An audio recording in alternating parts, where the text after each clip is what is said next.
नारायण राणेंकडून सिंधुदुर्गातल्या पूर परिस्थितीचा आढावा घेण्यात आलेला आहे। सिंधुदुर्गातील ओरोस इथं आलेल्या पुराची राणेंकडून पाहणी करण्यात आली। स्थलांतरित केलेल्या ठिकाणी भेट देऊन राणेंनी लोकांशी संवाद देखील साधलेला आहे। रत्नागिरी सिंधुदुर्गात मुसळधार असा पाऊस आणि ओरोस इथल्या पूर परिस्थितीचा आढावा नारायण राणे यांनी घेतलेला आहे। तर सिंधुदुर्गात तेवढी अतिवृष्टी नाही असं नारायण राणेंनी म्हटलंय। एनडीआरएफला पाचारण करण्याइतकी अतिवृष्टी नाही असं नारायण राणेंचं म्हणणं आहे।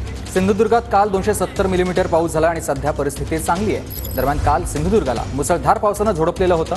लोक गावात अडकलेले होते आणि तरी देखील नारायण राणेंचं हे वक्तव्य।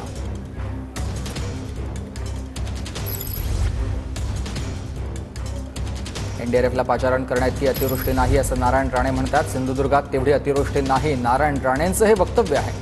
सिंधुदुर्गात काल 270 मिलीमीटर पाऊस झालेला होता आणि सध्या परिस्थिती चांगली असल्याचं राणेंचं म्हणणं आहे। जिल्ह्यात काल सकाळी अतिवृष्टी झाली, सर्वत्र पूरजन्य स्थिती होत्या। स्थितीचा नवनिर्वाचित खासदार नारायण राणे यांनी आढावा घेतलाय। त्यांच्याकडून जाणून घ्यावं की नेमकी आता सिंधुदुर्ग जिल्ह्याची स्थिती काय आहे।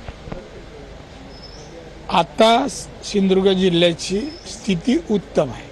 मी एवढंच सांगेन की इथे काल अतिवृष्टी झाली, पाऊस 270 मिली पडला आणि काही लोकांच्या घरात, शेतकऱ्यांच्या घरात पाणी गेलं आणि म्हणून त्या शेतकऱ्यांना आम्ही सुरक्षित ठिकाणी प्रशासन आणि निलेश राणे यांनी आमच्या पक्षाचे कार्यकर्ते यांनी त्यांना ठेवलेलं आहे। तिथे जेवण सगळी व्यवस्था आम्ही केलेली आहे।